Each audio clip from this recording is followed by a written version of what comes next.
अब सुनना ध्यान से। इस ऑडियो में आगे कहा जा रहा है कि इस पवन के घर पे नामदान केंद्र था और ये चोरी करया करता, जू कर इसके घर से नामदान छीना गया। अब इस दुष्ट को सब के सब चोर नजर आ रहे हैं। सुनना पहले आप ध्यान से। जिम्मेदार भक्त है, मैंने ड्यूटी लगा रखी है, जो कर रहे हैं मेरी सहमति से मेरे से पूछ कर करें। जी बोलिए। और जितने भी नामदान केंद्र खोले हैं जी बोलिए, वो मेरी आगे से खोले जाते हैं, ठीक है। जी बोलिए। और जो ये भ्रमित कर रहा है ना पवन और संजय, हाँ जी, हरदा हुआ चोरी करते हैं नामदान पत्रों पैसे, जो पवन का घर पर नामदान खोल रहा था, ये चोरी क्या करता जी। जब वहां से छीनना इससे इसने सारे चोर दिखा है, दुष्ट ने सारी संगत के कह दे।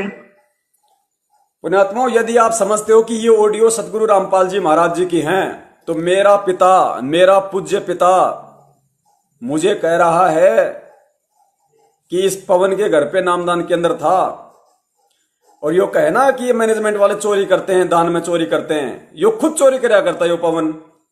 मेरा पिता मुझे कह रहा है कि यो पवन खुद चोरी करया करता और फिर इसके घर से नामदान केंद्र छीना गया। पुण्यात्माओं, इस बात का निर्णय दो ही तरीके से हो सकता है कि दास उस नामदान केंद्र पे चोरी करता था या नहीं करता था, और वो नामदान केंद्र मेरे पिताजी के आदेश से छीना गया था, या मैंने स्वयं अपने हाथों से एक दूसरे भगत के घर पे नामदान केंद्र रखा था। इस बात का निर्णय दो ही तरीके से हो सकता है। पहला निर्णय तो ज्ञान आधार, ज्ञान आधार से तो संगत चल नहीं रही, ज्ञान आधार से तो संगत 7 जन्म में 70% संगत ज्ञान आधार से तो 7 जन्मों में भी इस बात का निर्णय नहीं कर पाएगी, क्योंकि काल भगवान ने सतलोक आश्रम मैनेजमेंट हरियाणा को निमित्त बना के बुरी तरह इनको भ्रमित कर रखा है, बुरी तरह।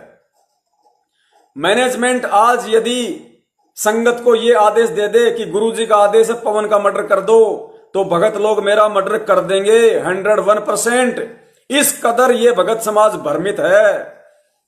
और दूसरा समाधान इसका यह हो सकता है कि मुझे अपने गुरु पर विश्वास है, मुझे अपने बाप पे विश्वास है, और मैं चैलेंज करता हूं सतलोक आश्रम मैनेजमेंट हरियाणा को, सतलोक आश्रम मैनेजमेंट हरियाणा को, यानी इस ऑडियो में जिस मंजू से बात हो रही है, जो गुरुजी की बेटी है, गुरुजी की पत्नी हो, चाहे गुरुजी का बेटा हो, चाहे गुरुजी की बेटी हो, चाहे गुरुजी का भाई हो, या चाहे अन्य कोई स्टेट कोऑर्डिनेटर हो, यदि उनको पक्का यकीन है और वो अपनी बात पे बिल्कुल दृढ़ हैं कि गुरुजी का जेल से फोन आता है, और ये जो ऑडियो है, ये ऑडियो संत रामपाल जी महाराज की है, गुरुजी की ही है, यदि उनको इस बात का पक्का यकीन है 100%, तो पुण्यात्माओं, ये दास स्टेट कोऑर्डिनेटरों को, गुरुजी के भाई महेंद्र को, गुरुजी के लड़के मनोज को, गुरुजी की बेटी मंजू को और गुरुजी की पत्नी अनारो माई को चैलेंज करता है।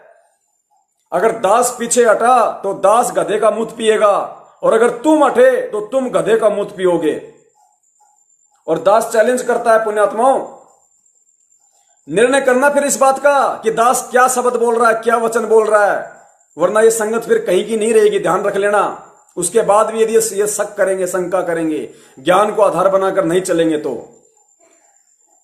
क्योंकि ये कहते हैं कि रोज फोन आता है और जेल से फोन आता है, तो इनको तो पक्का यकीन होना चाहिए, इनको तो 100% श्योर है कि ये वो जो ऑडियो है जिसमें मंजू बात कर रही है, जिसमें मेरे लिए कहा गया कि नामदान केंद्र पर चोरी कराया करता, नामदान केंद्र छीना गया, तो मैनेजमेंट को तो पक्का यकीन है, इसमें कोई संशय नहीं है। गुरुजी की बेटी, भाई, लड़के, इन सबको पक्का यकीन है कि गुरुजी की ही ऑडियो है। तो पुण्यात्माओं, और मैं कह रहा हूं कि ये वचन मेरे बाप के नहीं है। इस ऑडियो में जो कहा जा रहा है कि पवन नामदान केंद्र पर चोरी करता था और उसका नामदान केंद्र छीना गया था, मैं ये चैलेंज कर रहा हूं कि ये चीज बिल्कुल गलत है, ये बात बिल्कुल सरासर रॉन्ग है, गलत है। ना मैंने 1 रुपए की चोरी की, ना गुरुजी के आदेश से मेरे वहां से नामदान केंद्र छीना गया। मेरे नामदान केंद्र पे मेरे पड़ोसी की शिकायत से पुलिस आई थी, पुलिस वालों ने मुझे कहा कि ये नामदान केंद्र यहां नहीं रखेगा। मैंने अपनी मर्जी से, इस पवन दास ने अपनी बुद्धि विवेक से, मैंने नामदान केंद्र लोहा मंडी में जो आज है जयपुर में, जो प्रहलाद भगत है, जो सारनामी है, उसको बुलाकर मैंने खुद नामदान केंद्र उसके घर पे रखा था। इस बात का साक्षी वो खुद नामदान केंद्र वाला भी है। हम दोनों पुलिस स्टेशन में गए थे, पुलिस वाले से, इंस्पेक्टर से हम बात करके आए थे और उसने कहा था कि वहां नहीं रह सकता। तब मैंने प्रहलाद को कहा कि प्रहलाद, तू मेरे थोड़ा निकट है, तू सारा नाम प्राप्त है, नामदान के अंदर तेरे घर पे मैं रख देता हूं। उसने कहा भगत जी जैसा आप उचित समझो। स्टेट कोऑर्डिनेटर राजस्थान का प्रकाश माड़ी, उसकी पत्नी अनु देवी जो ऑनलाइन नाम दीक्षा दिलवाती है देश विदेश में, दास ने उस प्रकाश माड़ी को फोन किया, उसको सारी बात बताई। वो पीछे हट गया, बोला भाई हमें इससे कोई लेना देना नहीं है, तुम जानो तुम्हारी पुलिस जाने। पीछे हट गए, कच्छे उतर गए उनके। इस दास ने अपनी मर्जी से, अपनी सहमति से नामदान केंद्र उस प्रहलाद भगत के घर पे रखा। 1.5 महीने तक मैंने वहां सेवा की।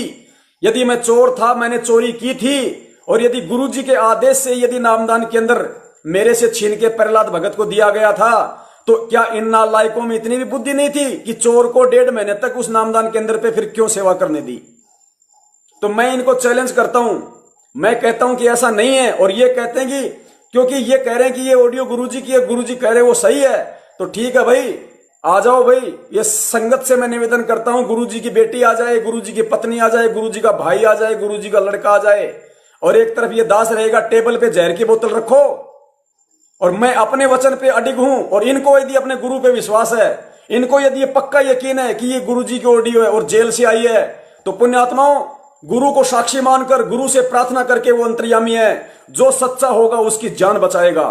मैं अपने गुरु को साक्षी मानकर, उनके चरणों की सौगंध खाकर वही जहर की बोतल पीऊंगा कि परमेश्वर, ये आपका बच्चा निष्कलंक है, एक नए पैसे की इसने उन 3 महीनों में नामदान केंद्र पे चोरी नहीं की। और वो नामदान केंद्र गुरुदेव मैंने अपनी सहमति से, अपनी मर्जी से प्रहलाद भगत के घर पे रखा था। मैं ये वचन कहकर कि गुरुदेव यदि मैं झूठा हूं तो गुरुदेव इसी क्षण मेरे को मौत दे दी जाए, मैं जहर की बोतल पीऊंगा। और यदि इनको अपने गुरु पे पूरा यकीन है, पूरा विश्वास है कि ऑडियो गुरुजी की है, गुरुजी जो कह रहे हैं वो सही है, तो पुण्यात्माओं, ये भी अपनी बात पे अटल होकर वही जहर की बोतल पिएंगे कि गुरुजी यदि ऑडियो यदि गलत है, ऑडियो यदि नकली है, तो परमात्मा हमारी तुरंत मौत हो जाए, और ऑडियो असली है तो हमारी मौत नहीं होनी चाहिए। पुण्यात्माओं, धरती पे परमात्मा प्रकट है, निर्णय करेगा, न्याय करेगा परमात्मा, अन्याय नहीं होगी।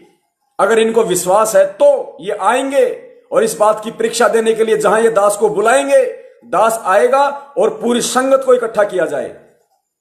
पूरी संगत को पहले इकट्ठा किया जाए एक जगह, जैसे रोहतक में करते हैं ये लोग प्रकट दिवस पे। पूरी संगत को इस बात का निर्णय करने के लिए बुलाया जाए। ये दास वहां आएगा, अकेला आएगा, और इस बात का निर्णय हो जाएगा कि गुरु पे विश्वास किन लोगों को है और कौन लोग गुरु की आड़ में धर्म को धंधा बना रहे हैं। इस बात का निर्णय वहां होगा। अगर ये एक बाप की औलाद हैं, अगर ये सतगुरु के सच्चे शिष्य हैं, इनको यदि विश्वास है, यदि ये ऑडियो नकली नहीं है, तो इन लोगों को सामने आना चाहिए और आना पड़ेगा। और यदि संगत में जरा सी भी बुद्धि शेष है, संगत में यदि जरा सा भी ज्ञान है, तो आज के बाद संगत जितने भी नामदार संचालक हैं, जितने भी कोऑर्डिनेटर हैं, उन सब के पास जाओ और कहो कि तुम जो ऑडियो दिखाकर ये कहते हो कि पवनदास नामदान केंद्र पे चोरी करता था और पवनदास से नामदान केंद्र गुरुजी के आदेश से छीना गया, और ऑडियो यदि असली है तो पवनदास इस बात की परीक्षा देने के लिए तैयार है, जहर पीने के लिए तैयार है, क्योंकि पवनदास को अपने बाप पे विश्वास है, अपने सतगुरु पे विश्वास है, अपने कर्मों पे विश्वास है। यदि तुम भी इतने सच्चे हो उसकी तरह, और यदि ऑडियो तुम कह रहे हो कि गुरुजी की बात होती है, गुरुजी की ऑडियो है, यदि असली ऑडियो है गुरुजी की, और यदि गुरुजी के आदेश से तुम लोगों ने नामदान केंद्र छीना था, तो तुम लोग भी सामने आओ और अपनी परीक्षा दो कि तुम कितने सच्चे और तुम कितने झूठे हो। पुण्यात्माओं, दूध का दूध और पानी का पानी हो जाएगा। दूध का दूध और पानी का पानी, इनमें से एक भी नहीं आएगा। इस कदर काल भगवान ने संगत को भ्रमित कर रखा है, इस कदर। अगर ये सच्चे होंगे तो आएंगे, अगर एक बाप की औलाद होंगे तो आएंगे ये। और ये संगत, या तो संगत को डूब के मर जाना चाहिए। अगर संगत अगर सच्ची है, संगत अगर न्याय चाहती है, संगत अगर निसंशय होकर भक्ति करना चाहती है कि कौन गुरुद्रोही और कौन गुरुमुखी है, तो संगत तब तक चैन से नहीं बैठेगी जब तक मुझ पवनदास को और गुरुजी के परिवार वालों को पूरी संगत के सामने एक मंच पे खड़ा ना कर दे। धिक्कार है संगत का तब तक यदि ये संगत शांति से बैठी तो, अन्यथा फिर किसी को गुरुद्रोही कहना छोड़ो। यही परीक्षा चल रही है और यही हम लोग मार खा रहे हैं सबसे बड़ी। तो ये खेल है इस ऑडियो का। अगर असली है तो परीक्षा है, और नकली है तो फिर गुरु के ज्ञान को आधार बनाओ। क्यों फिर ऐसे पाखंडियों के पीछे चल के आप अपने कर्म खराब कर रहे हो, अपनी भक्ति खराब कर रहे हो? गुरु ने भक्ति मार्ग पर चलने के लिए कौन सी कमी छोड़ दी? कौन से सत्संग करना भूल गए? कौन सी बातें बताना भूल गए थे जो आज तुम लोगों को इन लेटरों के भरोसे चलना पड़ रहा है? इन पाखंडी कोऑर्डिनेटरों के भरोसे तुम्हें अपना भक्ति मार्ग का सफर तय करना पड़ रहा है। ये बैसाखियां हैं, बैसाखियां। भक्ति मार्ग पे बैसाखियां काम में लोगे तो फेल हो जाओगे, और फेल हो गए पुण्यात्माओं, इसमें कोई संशय नहीं है।